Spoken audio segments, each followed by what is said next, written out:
네, 이제 내년 총선이 4개월 정도 앞으로 다가왔습니다. 이런 가운데 이번 주 정치권 움직임이 주목되는데요. 정부 개각에 국민의힘 혁신위와 또 민주당 개파 갈등 상황까지 알아보겠습니다. 최창렬 용인대 특임교수, 장성호 전 건국대 행정대학원장과 정리해 보겠습니다. 두 분 안녕하십니까? 안녕하세요. 네, 안녕하세요. 네. 자, 일단 국민의힘 얘기부터 좀 시작해 보도록 하겠습니다. 혁신위가 한창 활동을 하고 있는데 이뇨한 위원장이 국민의힘을 진단하고 처방을 내리고 있는 상황이지 않습니까? 네. 그러니까 저희는 좀 혁신위를 한번 진단해 보면 어떨까 이런 생각이 들어서요. 예, 원장님부터 한번 좀 진단을 해주실래요? 혁신위 상황이 좀 어떤 것 같습니까? 혁신위의 이제 근본적인 기능이 있지 않습니까? 근본적인 기능은 지금 비대위라면 당의 모든 것을 지도 체제부터 해서 전부 다 교체할 수 있는 그런 힘이 있는데 혁신이라는 것은 최고위원을 비롯한 당 대표 밑에 있는 부설 기관입니다. 부속 기관. 예. 부속 기관이기 때문에 태생적으로 한계가 있다.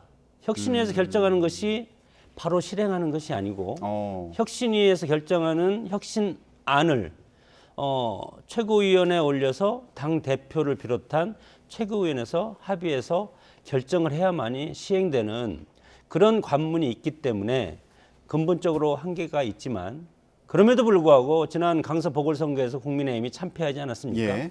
그래서 그 참패의 늪을 벗어날 수 있는 여러 가지 이제 판을 흔들 수 있는 그런 역할은 저는 충분히 했다고 보고 예.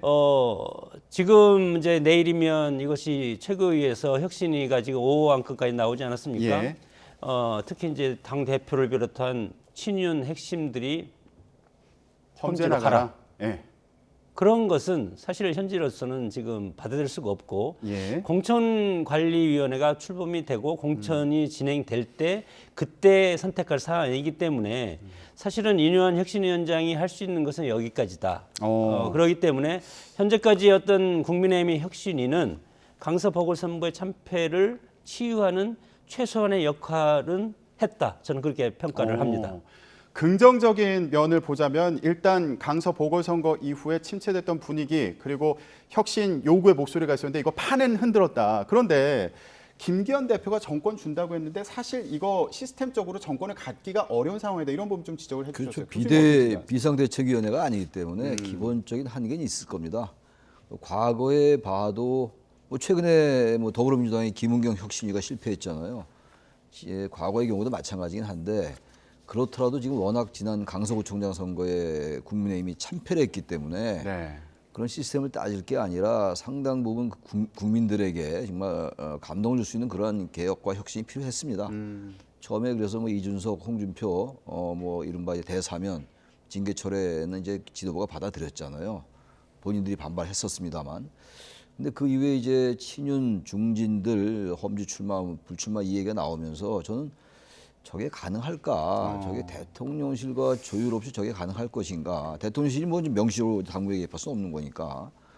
근데 여전히 예상대로 김기현 대표가 일단 부정적이었어요. 그리고 이제 최근에 결정적인 게 이제 공천관리위원장 자기에게 달라 김요한 위원장이 이제 그러면서 여기에 대해서 김기현 대표가 이론자에 거절하면서 거의 동력이 상실됐다고 보는 건데 예. 저는 기본적으로 이 혁신위가 이런 것들과 더불어서 말이죠. 이건 민주당도 그렇고 역대 어느 정당이나 총선을 앞두고 이런 얘기 많이 나옵니다. 험지 출마, 총선 불출마 이런 얘기 많이 나오잖아요. 이런 것도 중요합니다만 보다 지금 여건의 어려움이 뭔가를 혁신위가 좀 이게 직시했어야 되는 게 아니냐라는 생각이 들어요. 진단이 좀 잘못됐다 이렇게. 좀 그렇게 봅니다. 왜 제가 이 말씀드리냐면 저도 이제 우리 장 교수님 말씀처럼 이뇨한 위원장이 상당히 역할을 했어요. 많이 역할하고 기대도 많이 됐었는데 기본적으로 당과 이 대통령실과의 관계에 대한 지적이 많았거든요. 이거 이번 정부만이 아니라 지난 문재인 정부 때도 그랬고 항상 집권당이 청와대 과거에 말이죠. 청와대에 여기도 출장소 아니냐 이런 비판이 항상 있었던 거거든요. 이번 정권도 예외는 아니었습니다. 이제 이런 부분들에 대한 언급을 안 하더라고요. 이뇨한 혁신위원장이.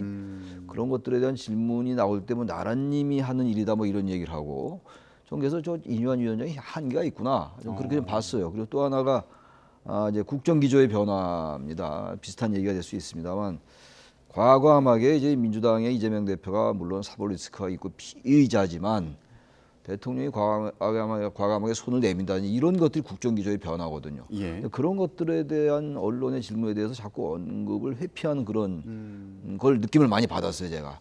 그래서 이게 한계가 있겠다. 그게 사실 본질이거든요. 예. 그런 점이 바뀌면은 유권자들이 특히 중도층 유권자들이 이제 국민의힘이 뭔가 바뀌는구나.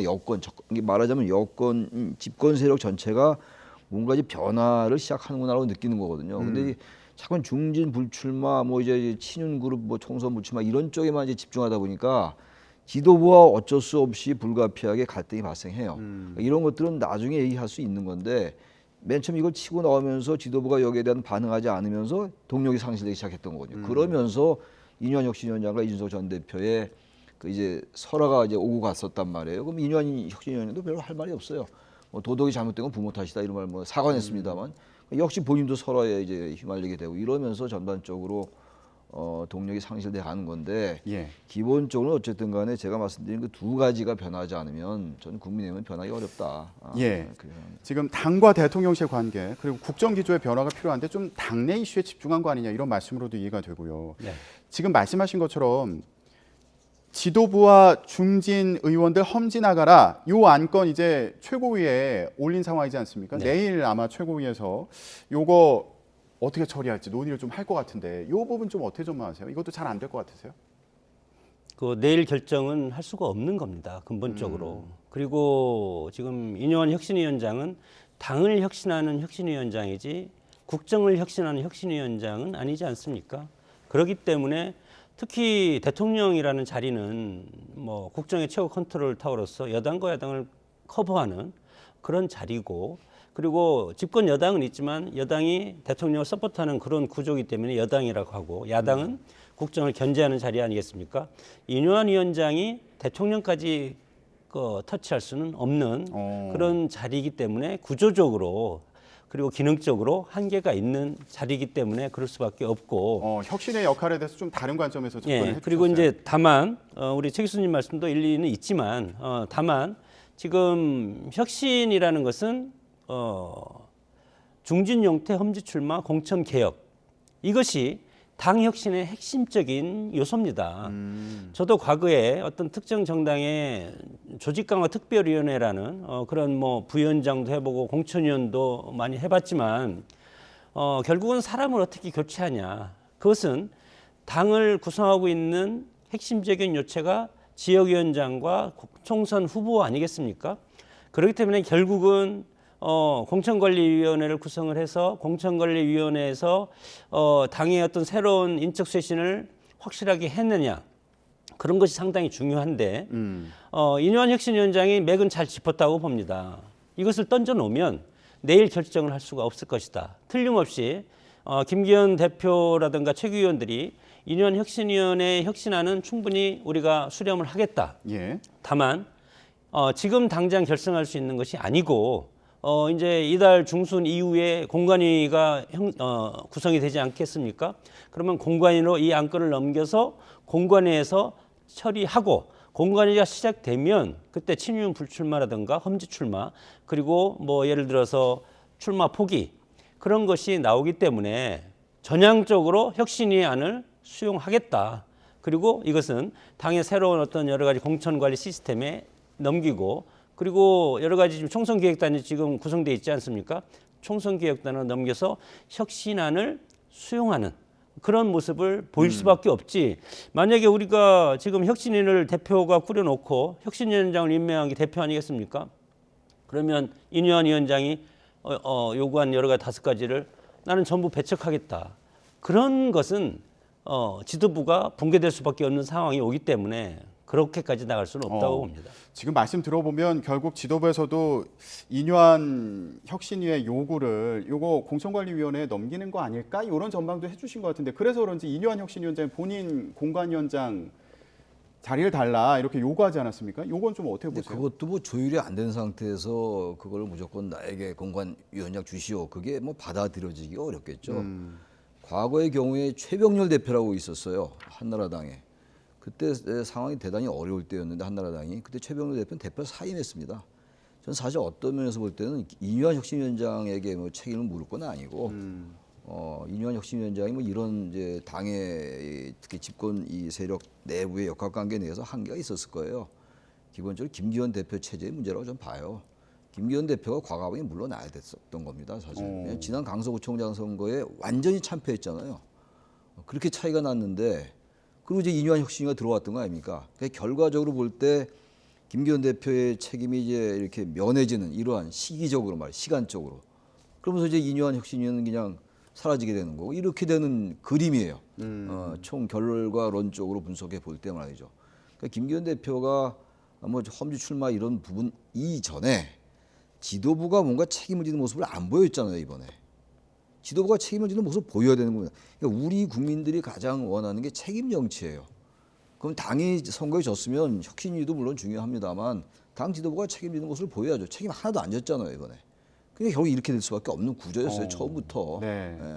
이거 혁신이 시작하기 전에 첫 단추부터 좀 잘못 꿰어진 거 아니냐. 그러니까 김기현 대표 지도부가 물러났어야 된다 이렇게 말씀하셨는데 이 부분에 대해서 좀 간단히 의견 좀 부탁드릴게요. 예, 뭐 저는 이제 김기현 대표가 물러나면 여권 내에서 여러 가지 이거 흔들리는 이 판을 컨트롤할 수 있는 그런 어떤 여러 가지 메커니즘이 붕괴될 가능성이 있기 때문에 저는 혁신위 꾸린 것은 잘했다고 보고 그리고 이뉴한 혁신위원장을 비롯한 혁신위에서 혁신안 5가지, 6가지를 지금 제시한 것도 저는 의미가 있고 앞으로 이것을 잘 살릴 필요가 있다고 보는데 예. 지금 공관위원장을 요청한 것은 선언적인 의미라고 봅니다. 당 개혁을 할 때 있어서 함에 있어서 당 혁신의 가장 핵심은 인적 쇄신 아니겠습니까?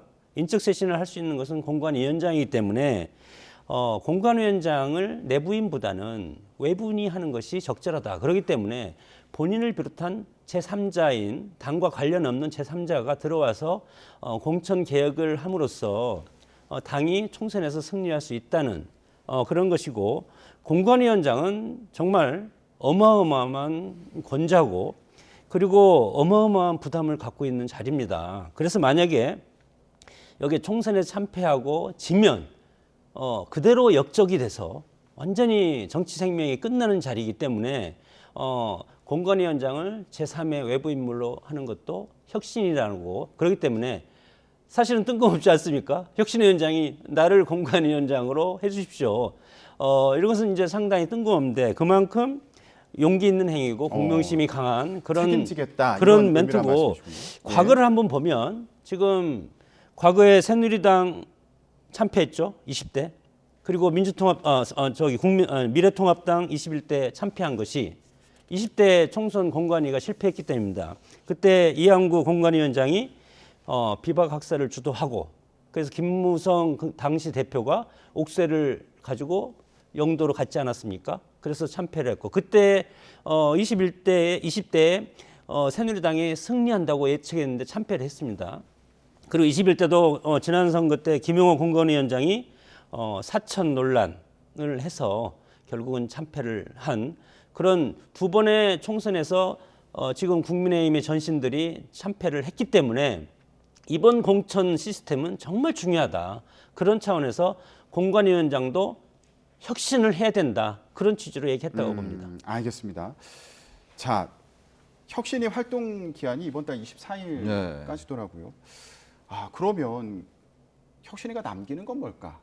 이걸 좀 얘기해 봤으면 좋겠는데 지금까지 뭐 여러 가지 혁신안에 대해서 얘기를 해봤는데 저는 그 생각이 들더라고요. 원희룡 국토교통부 장관이 이제 험지 출마하겠다. 이뉴한 혁신위원장에게 이제 그렇게 얘기를 했고 기자들에게도 그렇게 얘기하지 않았습니까? 이게 남은 걸까? 어떻게 보세요? 저는 그거는 이 혁신위 활동과는 별로 관계가 없는 것 같아요. 물론 이제 중진 불출마, 뭐 친윤그룹 뭐 불출마, 험지 출마 이 얘기를 했는데 거기에 이제 부응했다, 호응했다라고 볼 수는 있어요. 한동훈 장관 뭐 그 얘기도 나왔었고 특히 하태경 의원 얘기도 있었죠. 이제 해운대 출마 안 하고 수도권 오겠다. 뭐 최근에 또 종로 출마 얘기해서 또 당내에 좀 잡음이 없지 않았습니다만 하태경 의원의 경우에 원희룡 의원의 그 험지 출마는 이뉴한 혁신위의 그 혁신안에 대한 그 조응이라기보다는 자기가 자신의 어떤 그 정치 행보에 대한 얘기였다고 좀 봐요. 그 원희룡 장관의 험지 출마설이라는 게 지금 이뉴한 혁신위의 성과다라고 보는 거는 이것과 이걸 같이 연계시키는 건 좀 약간 논리 비약이라고 저는 봅니다. 예. 기본적으로 혁신위가 24일까지입니다만 24일까지면 시간이 꽤 있잖아요. 오늘 이제 3일이니까 24일까지 유지하기 어려울 거예요. 벌써 상당 그 전에 부분 저는 조기 뭐, 해산할 수 저는 뭐 있다? 벌써 분위기가 벌써 해체 분위기로 가는 겁니다. 지금. 원장님도 그렇게 보세요? 글쎄 뭐 조기 해산할지? 뭐 저는 그러면 김기현 대표 체제가 상당히 큰 리스크를 안고 있기 때문에 혁신위의 쓴소리를 들어야 되지 않습니까? 그리고 당장 결정해도 안 해도 될 수가 있는 안건이기 때문에 저는 혁신위의 어떤 종료 시점까지는 같이 가야 된다 그렇게 봅니다. 아니면 예. 그걸 가지 않으면 지도부가 사퇴를 해야 된다고 봅니다. 지금 원희룡 국토교통부 장관 얘기가 나와서 네. 원희룡 장관은 그러면 인천 계양을에 출마를 할지 또 일부 언론 보도를 보면 그런 점만 하는 경우도 있더라고요. 일기 신도시 재개발 성과가 있으니까 요거 내세워서 경기 고양에 출마하는 거 아니냐. 심상정 의원 지역구인 경기 고양갑에 출마하는 거 아니냐. 뭐 이런 분석을 하는 경우도 있더라고요. 어떻게 보세요? 우리가 살면서 스토리텔링이라는 게 있지 않습니까? 정치도 마찬가지로 자객공천이라든가 뭐 표적공천 저는 의미 없다고 봅니다. 정치라는 것이 합리성을 바탕으로 하고 의미가 있는 지역에 본인과 인연이 있거나 본인이 그 지역과 관련이 있거나 그리고 어떤 업무적으로 그 지역과 연관이 있는 그런 어떤 큰 정치인들은 그렇게 해야 된다고 보고 물론 뭐 국회의원 선거는 지역과 관계없이 전국 어디서나 출마를 할 수 있는 거지만 원희룡 대표가 그건 당원들의 얘기입니다. 당원들이 그럼 이재명 대표랑 붙어서 이재명 대표를 쓰러뜨리고 하면은 차기 대권 주자가 될 수가 있지 않겠냐. 저는 무모한 도전이라고 보고 순리대로 가야 된다고 생각이 듭니다. 순리라는 건 뭘 말씀하시는 순리라는 것은 방금 우리 앵커님께서 말씀하셨듯이 고향이라든가 아니면 뭐 양평이라든가 본인이 지금 교통부 장관을 하면서 업무와 관련된 지역이 있지 않습니까? 예. 아니면 고향인 제주도로 가야죠. 어. 뭐 그런 것이 중요한 것이지. 해서 뭐 이재명 대표랑 1대1로 해가지고 확실하게 경선구도를 만들고 총선 빅 이벤트를 만든다. 예. 그것이 예를 들어서 선거를 해보면 본인을 지지하는 보수표냐, 국민의힘당 표냐, 아니면 민주당을 지지하는 표가 지역에는 확연하게 이미 갈라져 있습니다. 예. 그래서 무모한 도전보다도 의미 있는 도전과 순리가 가능한, 예. 그건 해석이 가능한 그런 지역에 출마하는 게 예, 저는 국토교통부 합리적이라고 봅니다. 장관이었으니까 일개 신도시나 아니면 서울 양평 고속도로 관련된 지역이라든가 아니면 고향인 제주도에 출마하는 게 낫지 않겠냐. 그게 순리로 본다 이렇게 말씀해 주시고. 네, 그렇습니다. 지금 이제 장관들이 출마를 하는 경우가 생기게 네. 될 텐데 윤석열 대통령도 이제 이르면 내일 개각설 돌고 있는 상황이고요. 그래서 나오는 궁금증이 한동훈 법무부 장관은 어떻게 할까? 이번에 개각 인사에 포함이 될까? 아니면은 뭐 1월 11일까지 이게 결정이 11일까지 이제 사퇴를 해야 되는 거니까. 예. 예. 그 전까지 시간이 있으니까 이후에 혹시 원포인트 개각을 할까? 뭐 이런 여러 가지 전망이 있습니다. 글쎄 워낙 한동훈 장관에 대해서 워낙 관심들이 많아가지고 개각도 이제 같이 할 거냐, 이른바 원포인트 개각할 거냐 이렇게 얘기를 하는데 글쎄요, 전 이번에는 개각 명단에 포함 잘 안 될 것 같아요. 왜 그렇게 한동훈 보세요? 장관에 대해서 지금 워낙 뭐 비례대표로 출마할 수 있다, 아니면 무슨 험지로 갈 수도 있다 이런 얘기도 있고 여러 얘기가 있기 때문에 좀 시간은 좀 필요하지 않겠어요? 한동훈 장관 스스로도 이번에 이제 그 법무부 장관 업무로 해서 이제 상당히 이 전국을 많이 다녔잖아요. 그러면서 아주 뭐 명시적이고 노골적으로 정치적 발언을 많이 했어요. 예. 한동훈 법무장관이. 그런 상황 속에서 바로 이번 개각에 포함시키는 것보다는 조금 좀 숨을 고르지 않을까라는 생각이 들어서 좀 원포인트 개각에 포함되지 않을까라는 쪽인데 뭐 예. 지켜봐야 되겠죠. 예. 그 이제 한동훈 장관 같은 경우는 이준석 변수가 상당히 크다고 봅니다. 그렇기 때문에 이번에 사퇴를 안 할 것이다. 다만 이준석 전 대표가 12월 27일 이후에 결단을 하겠다고 하지 않았습니까? 그렇기 때문에 국민의힘 입장에서는 이준석 대표가 MZ세대를 비롯한 약간의 지지층이 10몇 %로 이렇게 뭐 언론 여론조사 지표가 나오고 있기 때문에 상당히 수도권 선거에서 신경을 쓸 요소다. 예. 그렇기 때문에 이준석 대표의 거취를 보고 그다음에 1월 11일까지 사퇴를 하면 되니까 예. 1월 초 아니면 12월 말 이때쯤 원포인트 개각이라든가 그런 걸 통해 전략적으로 선택을 해서 예. 이준석 신당이 뜨면은 신당에 대한 국민적 관심이 상당히 많습니다. 예. 그래서 그 언론 이슈 파이팅에서 밀리지 않게 하기 위해서 일단은 잠재적으로 숨겨놨다가 이준석 대표가 액션을 취하면 거기에 맞대응하는 그런 카드로 쓸 가능성이 크다고 봅니다. 개각 대상에 결국에 포함될 거고 총선에 나설 거라고 보지만 그 시기는 이준석 전 대표가 신당 출범을 공식화하는 시점쯤이 되지 않겠냐. 이슈 파이팅을 하기 위해서. 네, 그렇습니다. 그럴 것으로 예상을 좀 해주셨습니다. 네, 국민의힘과 관련해서 이렇게 여러 가지 관심 사안에 대해서 얘기를 해봤는데 이번에 민주당 얘기를 좀 해보도록 하겠습니다. 김용전 민주연구원 부원장이 1심에서 징역 5년을 선고받았습니다. 불법 정치자금 수수 혐의인데 이게 결국에 이재명 대표 사법 리스크를 더 키운 상황인 거 아닌가, 네. 커진 상황이 아닌가 네. 이런 시각들이 있어서요. 좀 그렇게 봐요. 왜냐하면 김용 이번에 그 유죄가 나왔잖아요. 유죄가 나오고 법정 구속됐는데 그 판결문을 보면 말이죠. 김용 이름보다 이재명 이름이 더 많이 나와요. 더 많이 뭐 이재명 대표가 피의자는 물론 이 사건이 아닙니다만. 예. 그래서 결국 법원의 판단은 이런 것 같아요. 주요 사안에 대한 최종 결정권이 결국 이재명 대표에게 있는 게 아니냐. 그러니까 이재명 도지사나 시장 때 그런 시각을 갖고 있는 것 같아요. 판결문 전반적인 이 흐름이 말이죠. 예. 그래서 이재명 대표 이름이 많이 나오는 것 같고 또 김용에게 이제 건네진 이 김용 전 민주연구원 부원장이잖아요. 이분에게 이 사람에게 주어진 이 금품이 결국은 이재명 대표의 정치활동 위해서 쓰인 게 아니냐 이런 생각을 갖고 있다고 저 봅니다. 법원이 예. 그렇다면 상당히 이재명 대표의 앞으로의 수사, 앞으로의 재판에 있어서 불리할 수 있죠. 김용 부원장이 전 부원장이 만약에 무죄가 나왔다면 이재명 대표의 앞으로 이제 재판 과정은 굉장히 순탄하겠죠. 근데 그렇지 않단 말이에요 이번에. 유동규로부터 수수한 금품 이 대부분이 이 대표를 위해 쓰였다라는 게 저는 법원이 인정한 사실로 보기 때문에 이재명 대표에겐 상당히 불리한 재판이 될 수밖에 없다라고 봅니다. 예. 당내 분위기를 보면 친명 개선 이거 정치적인 기소다 이렇게 비판하고 있는데 비명 개선은 이재명 대표 사퇴해야 된다 이렇게 주장하고 있습니다. 총선까지 이재명 대표 체제로 계속 유지가 되고 총선을 이끌 것인지 어떻게 좀 아세요?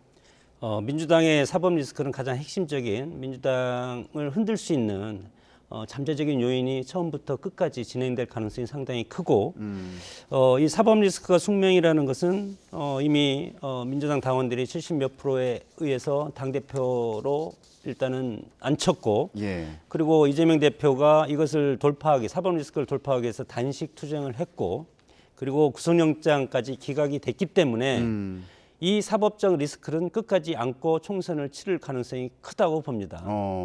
그런 상황에서 그러면 왜 비명계가 계속 그리고 이낙연 전 대표도 마찬가지고 이재명 대표를 흔드냐. 이것은 총선을 앞두고 삿바 싸움이고 당내 갈등이라고 생각이 듭니다. 당내 주도권 싸움. 네, 당내 주도권이 아니고 주도권이 이미 저는 친명계가 잡고 있다고 보고 친명계 홀로 갈 수는 없지 않습니까? 당의 지지층이랄까 포용적인 그런 리더십을 발휘하기 위해서도 그렇기 때문에 자기들의 지분을 어느 정도 더 확보하려고 하는 그런 고육지책일 뿐이다. 그렇게 생각이 들고 과연 중도층의 표심이 이재명의 사법 리스크를 어떻게 판단할 것인가 그것이 상당히 큰 핵심 관전 포인트가 될 가능성이 크고 그렇기 때문에 민주당에서는 이 사법 리스크가 위기고 이 위기를 어떻게 극복할 수 있는 다른 모멘텀이 있어야 되는데 그것을 과연 창출해낼 수 있을지 그것을 이제 봐야 된다고 봅니다. 예, 알겠습니다. 이재명 대표 같은 경우에는 판결이 난 이후에 일주일 만에 20억 원이 넘는 후원금이 모일 정도로 경선자금 조달 여력이 넘친 상황에서 경선자금 확보를 위해서 범죄를 저질렀다는 건 믿기 어렵다. 이런 입장문을 낸 그런 상황입니다. 그런데 민주당 내에서 일부에서는 이재명 대표가 재판 받으러 다니는 모습이 총선에서 불리한 상황은 아니다. 이런 평가를 하는 경우도 있어서요. 이 모든 게 말이죠. 상식의 문제인데 보편과 상식의 문제인데 당대표가 재판하러 다니는 모습이 왜 총선에 불리하지 않겠어요. 이런 게 강변입니다. 강변. 이게 강변하는 거라고요. 아니 당대표가 어쨌든 간에 그게 나중에 무죄가 나올지언정 자꾸 어떤 혐의에 연루돼 가지고 의혹 때문에 재판에 가 있는 거 아닙니까? 기소가 돼 있는 상황인데 그게 뭐 그렇게 중도층한테 좋게 보이겠습니까? 결국 이제 뭐 강성 지지층들이야 뭐 이런 것과 관계없이 지지할 것이고 보수층은 당연히 지지 안 할 거고 결국은 중도층이 이제 스윙 모터잖아요. 그럼 중도층이 보기에는 아무래도 이 부분이 그렇게 뭐 아름다워 보이지 않죠. 근데 굳이 뭐 이런 얘기 할 필요 없어요. 제가 볼 때. 뭐 이거 불리하지 않다, 뭐 불리하다는 건 국민이 판단하는 것이고 너무 과도하게 자꾸만 이런 부분들이 오래 지속돼 왔기 때문에 국민의힘의 지지율이 그렇게 높지 않음에도 불구하고 민주당 지지율이 정체를 보이는 거다. 예. 저는 이렇게 봅니다. 예. 자, 이렇게 이재명 대표 사법 리스크가 다시 불거진 영향도 있는 걸까요? 이낙연 전 대표 행보에 대해서도 관심이 높아지고 있는 상황인데 이낙연 전 대표가 신당을 창당하는 거냐 이런 얘기를 하는 경우도 있더라고요. 어떻게 보세요? 뭐 좀 전에 제가 말씀을 드렸지만 이낙연 대표의 정치적인 역정을 보면 파괴적이지 않습니다. 합리성의 바탕을 두고 현상을 타파하는 것보다도 현상을 유지하면서 포용적으로 가는 그런 리더십을 지금까지 보여줬기 때문에 국무총리까지 하고 당대표까지 지내지 않았습니까? 예.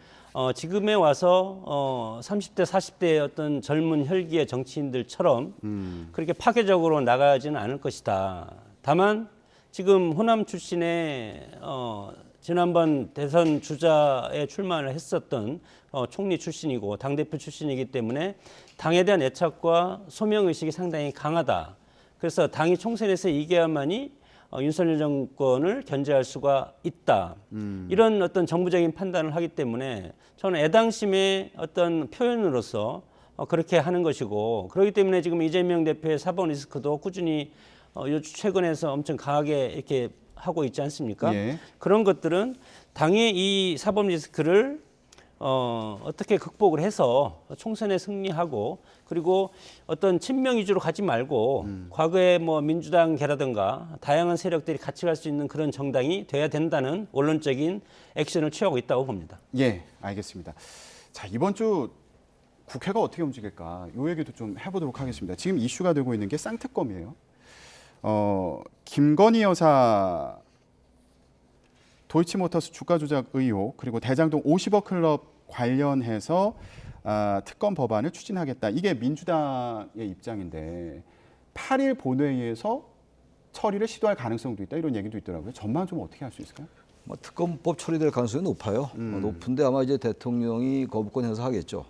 그렇게 되는 수순이고 어차피 민주당도 그걸 알 겁니다 아마. 그리고 더군다나 이제 특히 또 하나 언급하고 싶은 게 12월 2일 날 이제 자정까지 통과가 돼야 되는 게 예산안이잖아요. 법정 시한. 그 예산안에 대해서 별로 관심들이 없는 것 같아요. 쌍특검, 뭐 탄핵, 뭐 이런 거 가지고 서로 이제 정쟁적인 요소만 이제 아주 두드러지는 이 상황에 대해서 국회가 다 반성해라. 여야 모두.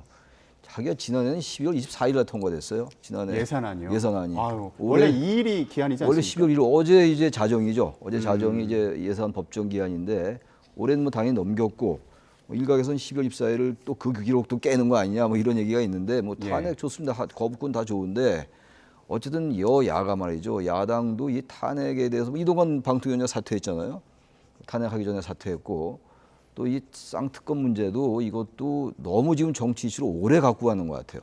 빨리 가서 특검 빨리 통과시키고 지난번에 또 하려고 하다가 또 이제 그 국민의힘이 또 이 필리버스터 이제 취소하는 바람에 또 못하고 그랬단 말이에요.